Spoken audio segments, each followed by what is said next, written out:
Good evening, everyone. It's time for the live drawing of the daily number, Thursday, April 24th, 1980. Each of our three machines contains 10 balls, numbered 0 to 9. We'll draw one digit from each machine. Now, mix the balls in the first machine, please. And the second. And now the third machine. Drawing tonight will be senior citizen Violet Lowry. Our supervising Pennsylvania State Lottery security official is District Manager Ed Plevel. And now, Violet, draw the first digit, please. 6. And the second digit. 6.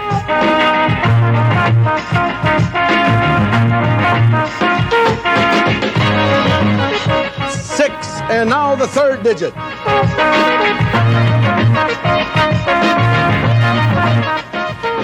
6. And there you have it, today's Pennsylvania Lottery daily number. That's 666. If you've got it, come and get it. If not, better luck tomorrow. Hey YouTube, it's Tom Russell here with another great archive video. Wait till you see this video, it's awesome. As you know, the Pennsylvania Lottery has been a vital resource for programs that benefit Pennsylvania seniors, generating much of the needed funding to keep those programs going since 1971. With all lottery games, trust in the integrity of the game is crucial to the game's success, and for the Pennsylvania Lottery, that trust was shaken to the core in the spring of 1980 with a seemingly comical number combination for the daily number drawing on Thursday, April the 24th. It all began at TV station WTAE in Pittsburgh, where the lottery drawings were produced. News and weather anchor Nick Perry approached the WTAE art director Joseph Bach, asking whether it would be possible to weigh some of the balls down to produce a predictable number combination. Joseph Bach experimented with adding paint to the balls and discovered that by adding the right amount of paint to the balls with a syringe would weigh them down enough to still bounce around in the machine, but not pop up when the air vent was opened at the top. They decided to weigh down all the balls except for the numbers 4 and 6, hoping the outcome would be less conspicuous. Well, on April 24, 1980, Edward Plevel allowed the machines to be unsupervised for 15 minutes, where WTAE stagehand Fred Luman swapped the original balls with the weighted balls. After the drawing, Fred Luman swapped out the weighted balls with the original set and handed the weighted balls to Joseph Bach, who burned them that evening. So even though they left the 4s and the 6s unweighted, the drawing that night produced the infamous number right there, 666. And to make that scam work, Nick Perry employed the help of the business partners Jack and Pete Maragos, who were tasked with buying the lottery tickets. They also placed a large number of side bets with illegal bookies. One of the organizations they placed bets with was owned by Tony Grosso, who ended up releasing a tip to a local reporter that he had proof that the lottery was rigged. Grosso and the other bookies were unhappy about being ripped off in the scheme. The Maragos brothers also told friends and family which numbers to play, resulting in a widespread awareness that the game was rigged. Almost immediately after the drawing, the word was out that the game had been fixed. The Maragos brothers bought 14,700 lottery tickets that, if collected upon, would have paid out $1.8 million. September 19, 1980, Governor Thornburg announced that a grand jury had found that the Pennsylvania Lottery was rigged and formally indicted Nick Perry and his co-conspirators. Joe Bach and Fred Luman agreed to testify for the state, hoping for lenient sentences. The Maragos brothers turned state's evidence in exchange for immunity.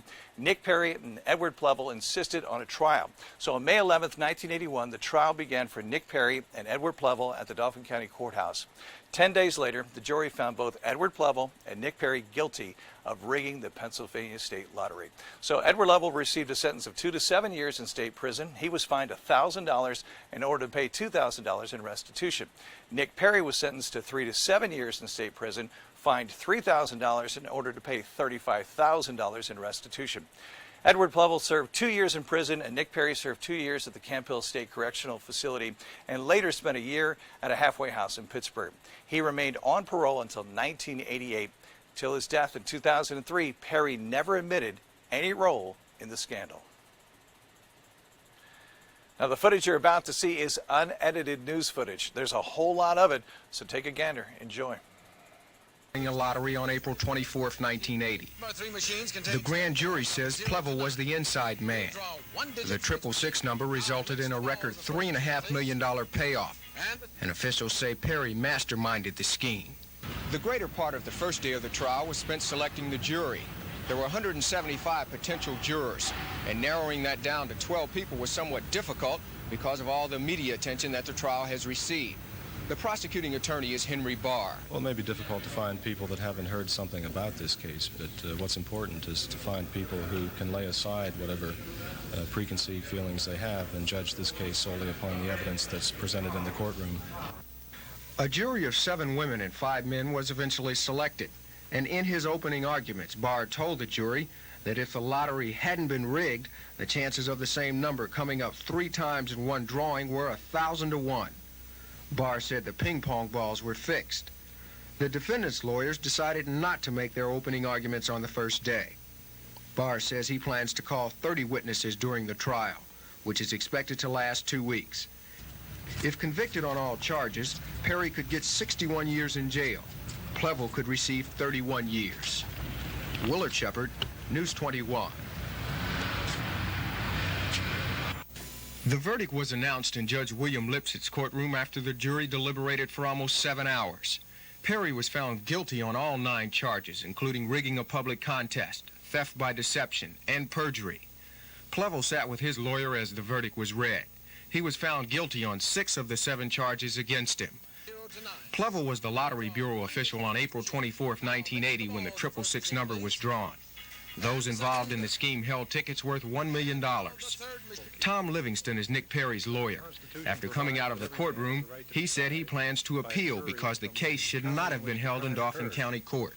And here you're dealing with 5 perjury counts, which were charged with having occurred in Philadelphia County, a rigging which occurred up in Allegheny County. And all of the witnesses in this particular case, all the substantial witnesses from up in Allegheny County, the police investigators from Allegheny County, and we're anxious now to get home to a little home cooking. Can we talk to Mr. Perry, too? How about something from Nick here? I have nothing to say. My attorney has expressed my feelings. We plan to Tom go through Sarasso, the man on the left with glasses, is Plevel's attorney. I said we plan He to go also through plans to Do you think it appeal. would go that way? No, frankly, I didn't. I'm not overly pleased with it. What do you think turned it against you? I can't comment on that. I don't know. You'd have to ask the jurors, really. I don't know what their thought process was at all. Henry Barr was the prosecuting attorney. Well, you're never certain which way a jury's going to arrive at a verdict. So what are we proving justice-wise? Well, I think we've proven the involvement of the 2 defendants through the jury's verdict. Barr said he thought the most important testimony came from the Maragos brothers. Pete Maragos testified that Nick Perry approached him about rigging the game.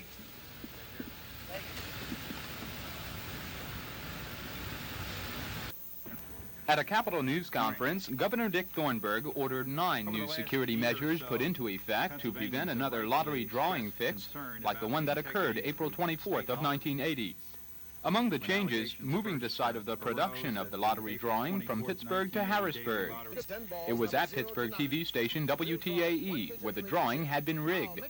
Therefore, to provide lottery officials with the tightest security possible for the drawing, the daily number game will be telecast from the studios of WHP-TV here in Harrisburg.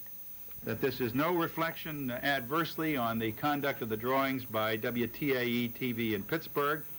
We have had their fullest cooperation in the investigation carried out. They, I'm sure, are as chagrined as we are that one of their employees was involved in an attempt to rip off the Pennsylvania State Lottery. The movement to WHP-TV in Harrisburg is designed, as I indicated, to merely bring that operation a little bit closer to home. Other new security measures being implemented include hiring a full-time director for lottery security, limiting the TV station's responsibility to production only, and requiring state police security checks on all lottery employees, including the TV production personnel. We will pursue vigorously any person in the future who attempts in a similar way to rip off this vital source of support for our older Pennsylvanians. The lottery number drawings are expected to begin here Monday, June 29th. They'll continue to be carried live 6 nights a week on a 6-station hookup throughout the state. Meanwhile, the chief prosecutor in the lottery fix case, Henry Barr, says the investigation into the fix continues, although he declines to say what new evidence is involved. Ron Martin, News 21. Now, this next video is the first lottery drawing after it moved from WTAE in Pittsburgh to WHP here in Harrisburg. So this takes us to June 29th, 1981. As a matter of fact, this is the original set piece from that drawing. Take a look.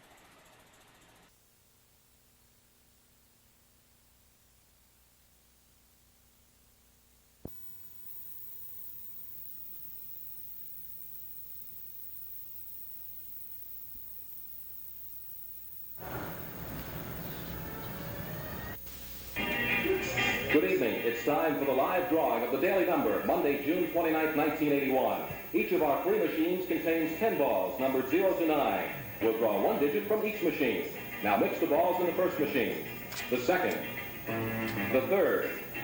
Drawing tonight will be senior citizen Coleman Coley. Our supervising Pennsylvania State Lottery security official is Ray Schaefer.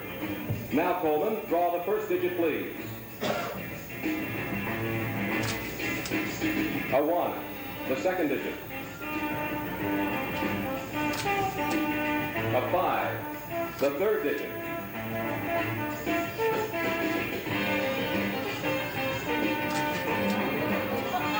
A 3. There you have it. Today's Pennsylvania Lottery daily numbers, 1, 5, 3. If you've got it, come and get it. If not, better luck tomorrow when we draw the daily number. In 1988, another set of batters stepped up to the plate to have a go at scamming the Pennsylvania Lottery. Henry Rich and Mark Herbst. They claimed a $15.2 million prize with a fake lottery ticket. Henry Rich was a computer repairman working for Control Data Corp. Happened to be the company that supplied the computers to the lottery, and he was the mastermind of the scheme. Mark Herbst simply claimed the prize. Rich's job was maintaining the mainframe servers for the Pennsylvania State Lottery. And while working on the mainframe, he began looking through files in search of large, unclaimed jackpots. To claim the jackpot, a player must match 7 out of the 11 numbers selected in the weekly drawings. So Rich selected the $15.2 million jackpot and printed out a ticket with the numbers that matched the unclaimed July 15th ticket. He then handed that ticket to Herbst, and Herbst went to the lottery headquarters to claim the prize. Now, the lottery reviewed the ticket and approved it for payment. Herbst then participated in a press conference and had his picture taken while answering questions from the press. Lottery officials soon noticed some irregularities with the ticket. Herbst claimed that he bought the ticket at a Neshaminy Mall in Bucks County, but they noticed that the serial number of the paper the ticket was printed on matched some paper that was assigned to a lot of ticket paper that went to Scranton. So within an hour and a half of issuing Herbst the check, lottery officials had determined that the ticket was a fake, and 2 days later issued a hold on that check without letting Herbst Bank know there was an issue. Investigators soon confronted Herbst, who initially denied the ticket was a fake, but later admitted that he was approached to claim the prize by a customer of the video store, and that customer was Henry Rich. Herbst agreed to give Rich $5,000 as an initial payment. Herbst agreed to cooperate with investigators and made the arrangements to give Rich $5,000 supplied by investigators. When Rich showed up at the video store, he was arrested. Henry Rich was then sentenced to 5 to 10 years in state prison, and Mark Herbst was sentenced to 2 to 4 years in state prison. Officials awarded the prize money to Mark Herbst after checking his ticket and thinking it was valid, but they admit they had some suspicions because of the paper the ticket was printed on. That stock of paper had been sent to an area far from where the actual winning ticket had been sold. Our records showed the ticket stock had gone to Scranton when in fact the winning ticket was from Bensalem. Just after awarding the money, investigators received some new information. Then Herbst agreed to cooperate, and the investigators say they found out Henry Rich was the mastermind behind the scheme. Rich acted alone in devising the scheme and in creating the bogus ticket, and that he recruited Herbst.